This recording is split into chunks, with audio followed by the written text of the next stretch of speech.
Hello, people. Let me just start by saying these motherfucking flies are crazy. So if you see me swatting, just know that they tried to take my life. Okay, that's my only random comment for today. So this video is inspired by all kinds of things, right? So every day that I get up and breathe in and out, I have experiences that I want to share with you all. But I have a fair amount of people who inbox me or who tell me that I'm inspirational or something like that, right? And let me just say I appreciate that, right? Like, keep those inboxes and comments coming because they let me know that this is helping somebody, right? But, and I get it, right? Like, I've overcome quite a bit in my life, so I understand why people feel like I'm inspirational. But as I think about that and I think about some of the things that people say, I think about how, like, I'm no different than you, right? Like, we're the same. Like, I got nothing that you don't have.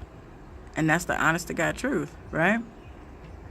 I mean, we have different skill sets, right? So I may be able to do something that you can't do, and you may be able to do something that I can't do. So we're different in that way, but we're all gifted is the point.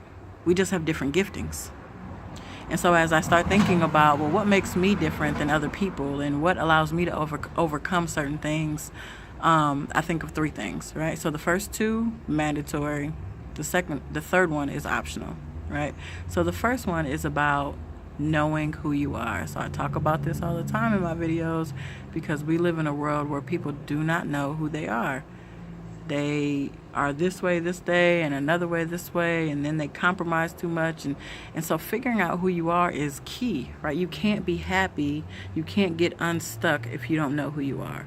So when I say know who you are, I mean you have to be intentional, right? Especially if you come from a lot of dysfunction, right? So the more negative experiences that we've had, the more we have a confusion really about who we are. So you have to really be intentional, reading books, going to therapy, like whatever intentional means to you, you have to do it on purpose. It also means, sorry,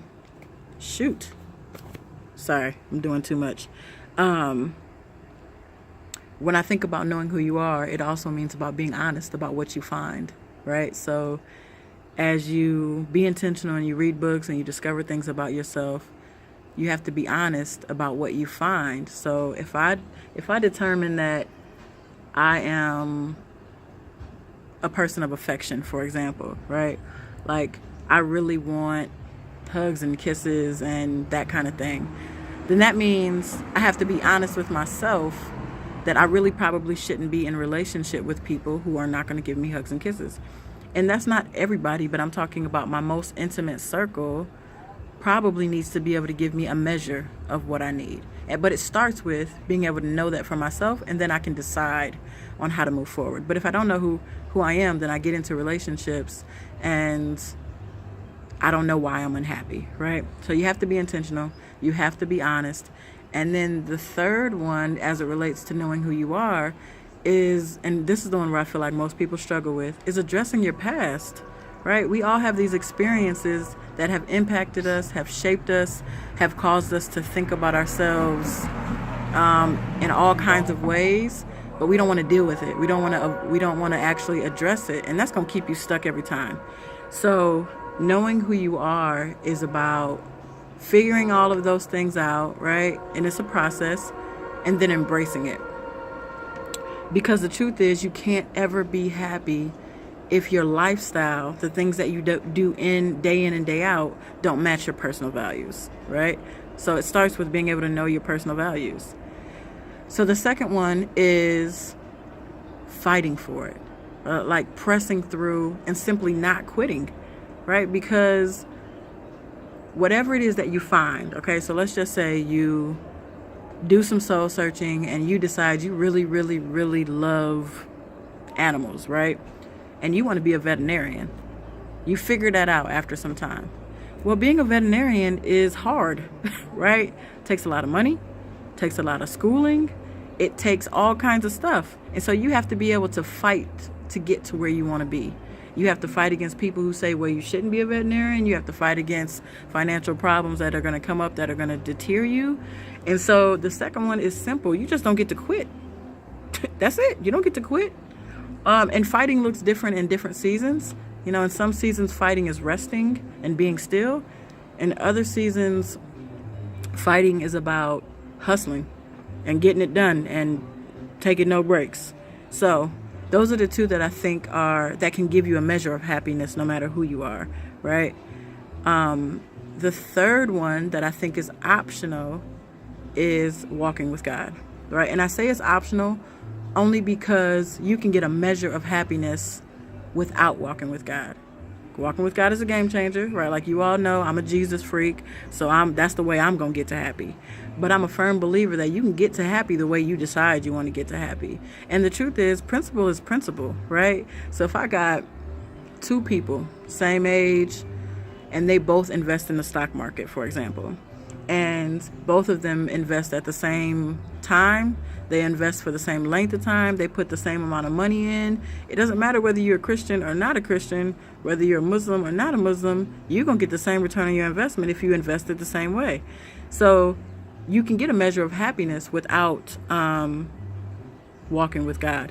And truthfully, there are so many spiritual people that don't understand the importance of being practical. Like there's so many spiritual people who really need to learn how to balance their checkbook, right?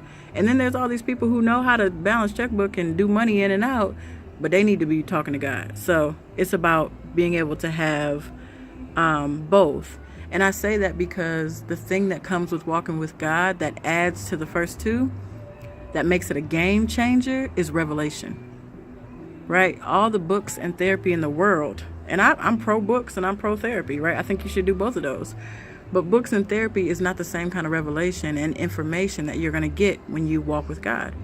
And when I say walk with God, I'm really talking about time and trust. If you are not putting time into that relationship, and if you do not trust God, then you're not really walking with God. You're going to church and you're doing some other stuff. But walking with God really requires time and trust. And trust takes time, right? It doesn't mean that if you don't trust him wholeheartedly. I'm just saying that there has to be a level of trust in that relationship. Because when I walk with God, there's love, there's comfort, and love heals all things, just so we're clear. There's comfort, there's wisdom, there's support. And that changes everything. So those are the three things that I feel like I'm doing that maybe other people are doing that have helped me get to where I want to be, right? Figuring out who you are, fighting for it, having a relationship with God. Those are my thoughts. Peace.